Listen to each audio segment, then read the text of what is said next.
आदाब नमस्ते। मैं जफर खान जेडो में आपका इस्तेमाल करता हूँ। इस वक्त मैं हूँ महबूबनगर में।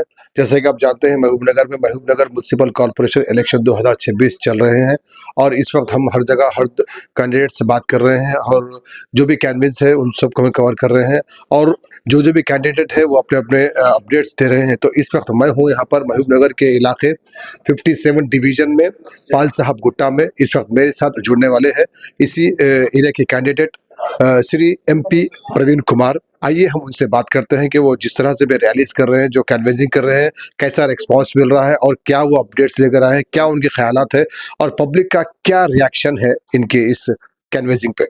आइए बात करते हैं।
इस वक्त मेरे साथ जुड़ चुके हैं डिवीजन 57 पाल साहब गुट्टा के कैंडिडेट श्री MP प्रवीण कुमार और उनके साथ है कांग्रेस पार्टी के उनके हर कदम हर वक्त साथ रहने वाले जनाब रियाजुद्दीन।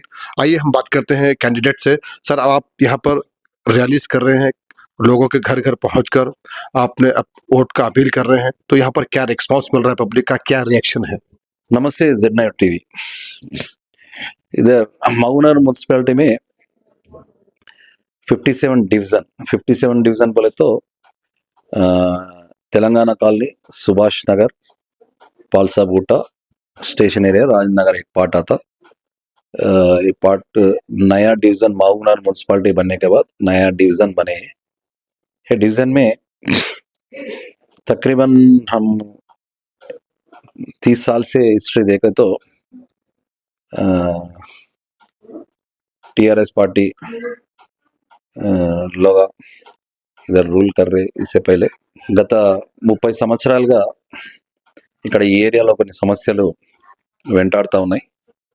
ముఖ్యంగా ఏంటంటే ఈ ప్రాంత ప్రజలకు స్వేచ్ఛ లేదు, కనీసం వాక్ స్వాతంత్రం లేదు, మాట్లాడుకునే భావ ప్రకటన స్వేచ్ఛ మన రాజ్యాంగం కల్పించిన ప్రాథమిక హక్కు ఏదైతే వాక్ స్వతంత్ర స్వేచ్ఛ అనేది ఈ ప్రాంత ప్రజలకు లేదని చెప్పవచ్చు అనుకుంటున్నాను నేను. ఎందుకంటే ఈ 30 సంవత్సరాలుగా ఉన్న నిర్బంధం, ఎందుకంటే చిన్న చిన్న కారణాలు, ఇప్పుడు ప్రతి కన్స్ట్రక్షన్లో ఒక చిన్న సెట్ బ్యాక్స్ రీజన్స్ ఉంటాయి, నల్లాలు కానీ ఏదైనా చిన్న చిన్న 100% మనము ఎక్యురసీ 100% కొన్ని ఉండకపోవచ్చు, కొన్ని మైనర్ అడ్జస్ట్మెంట్స్, రిపేర్స్, ఈ టైప్ ఆఫ్ కొన్ని ఇష్యూస్ వల్ల ఏవైతే దీన్ని ఒక ఇష్యూగా, ఒక సమస్యగా, ఇది ఒక మీలో మీ గడపలో ఈ లోపం ఉంది అని చెప్పి ఎత్తి చూపి వాళ్ళని ఒక బ్లాక్మెయిల్ రాజకీయం, మీరు బయటికి వచ్చి నాకు వ్యతిరేకంగా పోతే మిమ్మల్ని ఇబ్బంది గురి చేస్తా అని చెప్పి ఒక టైప్ ఆఫ్ బ్లాక్మెయిల్ రాజకీయము గత 30 సంవత్సరాల నుండి ఒక కబంధ హస్తాల్లో వాళ్ళు పెట్టుకోవడం జరిగింది. ఈ కాలంలో ఈ 30 years హిస్టరీ మనం తీసుకుంటే ఎవరు కూడా కాంగ్రెస్ పార్టీ అభ్యర్థులు కానీ వేరే పార్టీ వాళ్ళు కూడా ఈ వార్డుకు సంబంధించి, అంటే ఇక్కడ ప్రాంతవాసులు ఎవరు ఇక్కడ నిలబడ్డా కానీ అక్కడ మేనేజ్ చేయడము, ఎలక్షన్ లేకుండా చూసిన చరిత్ర ఈ పాల్ సాబ్ గుట్ట ఈ డివిజన్ 57 ఉంది. మొట్టమొదటిసారిగా మేము కాంగ్రెస్ అధికారంలో వచ్చిన తర్వాత గడప గడపకు మేము తిరిగి మాకు ఒక అవకాశం ఇవ్వండి అని చెప్పి కాంగ్రెస్కి సంబంధించిన ఏవైతే పథకాలు ఉన్నాయో, ఏవైతే బెనిఫిట్స్ ఉన్నాయో ఆ బెనిఫిట్స్ అంతా విస్తృతంగా ప్రచారం చేయడం జరిగింది. మొన్న last time MLA NM Srinivas Reddy గారికి అత్యధిక మెజారిటీ ఈ వార్డులో వచ్చింది. అంటే మార్పు కోరుకున్నారు, చేంజ్ ఉండాలి అని చెప్పేసి. ఎందుకంటే గతంలో కూడా మనం చూస్తే ఈ వార్డుకు కొందరు కన్సల్ని ఓట్ బ్యాంక్ పోలయ్యే పరిస్థితి ఉండే. కానీ మొన్న ఎమ్మెల్యే ఎన్ఎం శ్రీనివాస్ రెడ్డి గారి ఎలక్షన్లో గొప్ప మెజారిటీ ఈ వార్డు నుంచి మేము ఇవ్వడం జరిగింది. అదేవిధంగా మేము ఈ 2 సంవత్సరాల కాల పరిమితిలో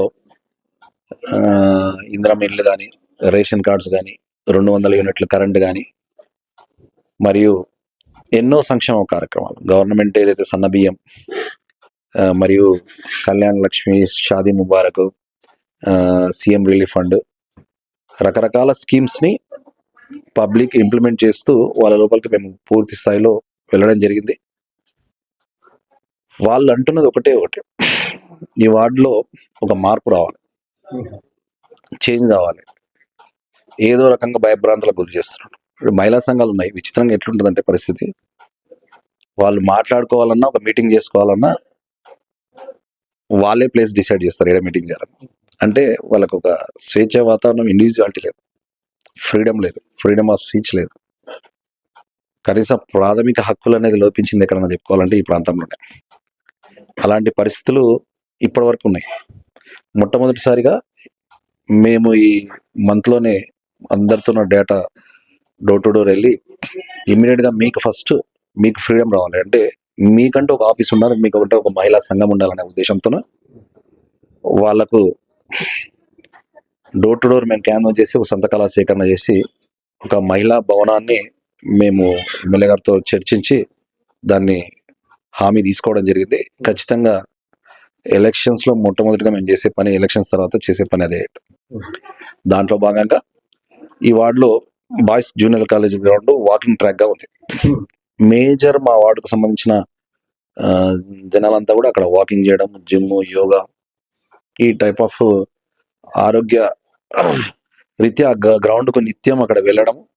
ఆ గ్రౌండ్లో మా వార్డుకు సంబంధించిన ప్రజలు ఎక్కువ హెల్త్కి సంబంధించిన వర్కౌట్స్ అక్కడ చేయడం జరుగుతుంది. అక్కడ వాళ్ళకి మేము ఈ ఎలక్షన్స్లో మేము పొందుపరిచిన మేనిఫెస్టోలో ఆ గ్రౌండ్ వాకింగ్ ట్రాక్ కానీ, ఆ గ్రౌండ్లో ఉన్న జిమ్, ఆ గ్రౌండ్లో ఉన్న యోగా సెంటర్, టాయిలెట్స్ యూటిలైజ్ లేదు, టాయిలెట్స్ ఇవన్నీ కూడా మెరుగుపరిచి ఒక వాకింగ్ ట్రాక్, ఒక model walking track, model gym సెంటర్గా, మోడల్ యోగా సెంటర్గా మేము దాన్ని రూపొందించాలని చెప్పి ఒక లక్ష్యంతో ముందరికెళ్తా ఉన్నాం. అదేవిధంగా పెన్షన్స్ అడుగుతా ఉన్నారు. పెన్షన్స్ ఏవైతే వృద్ధులు, వికలాంగ, ఒంటరి మహిళ, ఈ టైప్ ఆఫ్ పెన్షన్స్ రిక్వైర్మెంట్ ఉంది, కంపల్సరీ చేపిస్తామని వాగ్దానం చేస్తా ఉన్నాం. మైనార్టీలకు సోదరులకు కూడా వాళ్ళు కొంతమందికి టైలరింగ్ కానీ, skill development, MSME skill development, employment వాళ్ళకి రిక్వైర్మెంట్ ఉంది. అది కూడా మేము ప్రభుత్వ అండదండలతో, ప్రభుత్వ సహకారంతో మేము చేయాలని చెప్పేసి మేము మేనిఫెస్టోలో మేము ఒక మేనిఫెస్టో డివిజన్ 57కి సంబంధించిన మేనిఫెస్టో రిలీజ్ చేయడం జరిగింది. డోర్ టు డోర్ ఈరోజు మేనిఫెస్టో మేము పంచడం జరిగింది. చాలా ప్రజలు సంతోషపడుతున్నారు. ఖచ్చితంగా మీరు రావాలన్నా, మీరు వస్తేనే ఇవన్నీ క్లియర్ అవుతాయి.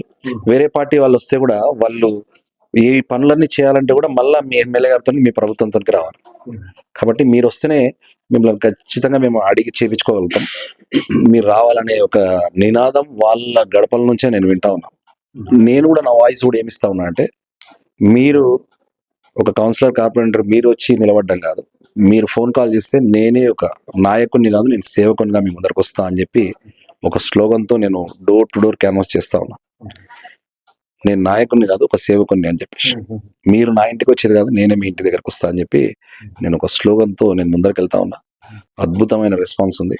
ఖచ్చితంగా వాళ్ళు మనసులో ఉన్న బాధని, మాటని, సంతోషాన్ని 4 గోడల మధ్యలో లోపలికి పిలిచి నాకు వాళ్ళ ఆనందాన్ని వ్యక్తం చేస్తున్నా. మీరు రావాలని చెప్పి మనస్ఫూర్తిగా వాళ్ళ యొక్క కోరికను వ్యక్తం చేస్తూ ఉన్నారు. ఖచ్చితంగా మేమైతే ప్రామిసెస్ చేస్తున్నాము. గవర్నమెంట్ ఉంది, గవర్నమెంట్ మా ఎమ్మెల్యే గారు పెద్ద ఎత్తున మా కాన్స్టిట్యున్సీకి ఫండ్ తీసుకొచ్చారు. మా ఎమ్మెల్యే గారి సహకారంతో సీఎం రేవంత్ రెడ్డి గారు ముఖ్యమంత్రిగా ఉన్నారు. సొంత జిల్లా సీఎం రేవంత్ రెడ్డి గారిది. ఈ ప్రాంతంలో రేవంత్ రెడ్డి గారు ఆయన ఈ ప్రాంతవాసి, ఈ ప్రాంతంలో ఆయన ఎంతో ప్రేమ మా ప్రాంతం మీద కనపరుస్తా ఉన్నారు. ప్రజల లోపల కూడా అరే గవర్నమెంట్ వస్తేనే ఇక్కడ పనులైతే అనే ఒక సంకల్పం ప్రజల లోపల ఉంది. ఖచ్చితంగా మేమేమైతే మేనిఫెస్టోలో పొందుపరిచిన అంశాలు ఉన్నాయి, సీసీ కెమెరాస్ అడిగినారు, మరియు రెగ్యులర్ వాటర్ ఫెసిలిటీ అడిగినారు, అండర్ గ్రౌండ్ డ్రైనేజెస్ అడిగినారు, రోడ్స్ కొన్ని పెండింగ్ ఉండిపోయిన అట్లే ఉన్నాయి. ఇవన్నీ మేము మా మేనిఫెస్టోలో మా హామీల్లో ఖచ్చితంగా బుల్లెట్ పాయింట్స్గా మేము పొందుపరచడం జరిగింది.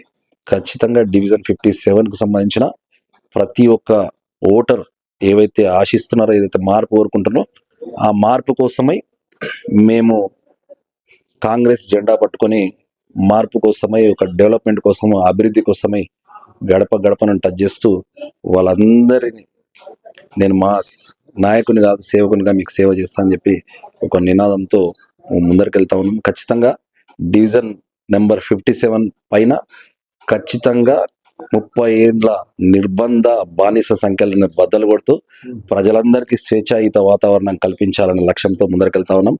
ఖచ్చితంగా ఈ డివిజన్ పై కాంగ్రెస్ జెండా ఎగరవేస్తామని ఘంటాపదంగా తెలియజేస్తూ ప్రజలు వాళ్ళ యొక్క స్పందనను బట్టే మాకు అర్థమవుతా ఉంది ఎంత అద్భుతంగా మమ్మల్ని స్వాగతిస్తా ఉన్నారు, ఎంత అద్భుతంగా మార్పు రావాలి అనే నినాదం ప్రతి ఒక్క గడపలో వినబడుతుంది. కాబట్టి ఈ డివిజన్ 57 పై కాంగ్రెస్ జెండా ఎగరవేస్తామని ఘంటాపదంగా తెలియజేస్తూ ముగిస్తా ఉన్నాను.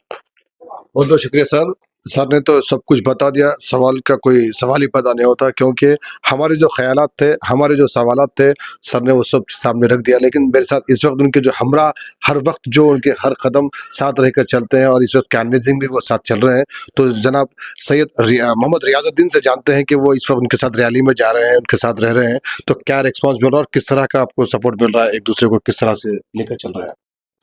अस्सलाम वालेकुम रहमतुल्लाहि व बरकातहू. जैसा कि एमपी प्रवीण कुमार साहब ने बताया जी. कि एक ओवरवेलमिंग रिस्पांस हमें मिल रहा है. जी. हमने एक्सपेक्ट नहीं किया था कि पब्लिक यहाँ पे इतना बदजन और डरे हुए है. तो पब्लिक का इतना ओवरवेलमिंग रिस्पांस है कि लोग जो ना बुला के जो ना हमको जो है बता रहे हैं कि जो है ना भाई ये इश्यूज हैं, ये प्रॉब्लम्स हैं, पिछले में माजी में जो है ना ये मसाइल हम जो है ना एक्स काउंसलर्स को जो है ना हम बताए हैं, लेकिन उसका कोई जो है ना सोल्यूशन हमें नहीं मिला. सालों गुजर गए लेकिन उसका कोई सोल्यूशन नहीं है. वो सिर्फ वोट मांगने के टाइम पे जो है ना आते हैं, उसके बाद जो है ना फिर गायब हो जाते हैं. तो इसी चीज को मद्देनजर रखते हुए मैंने और हमारे प्रवीण साहब ने, प्रवीण भाई जो ना मिलके एक मैनिफेस्टो बनाया है, जिसमें हमने बिलखुसूस एक स्लोगन को जो है ना ज्यादा से ज्यादा तरजीह दी है कि मैं लीडर नहीं, मैं सेवक बन के आपके सामने आऊंगा. उसमें सारे हमारे पाफलेट्स पे, सारे हमारे मैनिफेस्टोज में हमारा नंबर भी जो है ना दर्ज किया गया है. आप उस पे जो है ना कॉल कर सकते हैं. आपको हमारे पास आने की कोई जरूरत नहीं. We are just a phone call away. हमें कॉल करिए, हम खुद आपके पास आएंगे. तो ये हमारा जो है ना मोटो है. हमारा खिदमत का जो जज्बा है उसको अल्लाह सुब्हानहू तआला से उम्मीद है कि जो है ना लोग भी सराहेंगे और मेरे भाई एमपी प्रवीण कुमार को जो है ना वोट देकर ज्यादा से ज्यादा अक्सरियत में जो है ना जिता कर लेके आएंगे. इंशाल्लाह ताला वो दिन दूर नहीं कि जो है इस 57 डिवीजन में कांग्रेस का झंडा जो है ना लहराएगा. इंशाल्लाह 30 साल बाद वो काम हम करेंगे. जी जी, बहुत बहुत शुक्रिया. और ये थे इनके ख्यालात, जैसा कि इन्होंने बताया कि ये हम लीडर नहीं बल्कि एक सेवक बनकर हम काम करेंगे. आपको हमारे पास आने की ज़रूरत नहीं, हम आपके पास आएंगे. हमने एक कॉल जो इशू किया है, जो नंबर, उस पर आप कॉल करिए. तो इनके ये ख्यालात है. तो अब ये इनके उम्मीदें, ये इनके ख्यालात और आपके जो वोटर्स है, वह वोटर्स के जो ख्यालात है, उनके जो ख्वाब है, अब ये आने वाला वक्त 11 तारीख को जो है पोलिंग है, उस वक्त ही वो फैसला कर सकते हैं. और उसके बाद जो काउंटिंग होगी, तब ये सारे बड़ी चीजें सामने नजर आएंगी। तो हम भी उम्मीद करते हैं कि इन लोगों के जो ख्वाब है, इन लोगों के जो ख्यालात है, वो एक अच्छा रहनुमा लेकर उभर कर आए, सामने आए।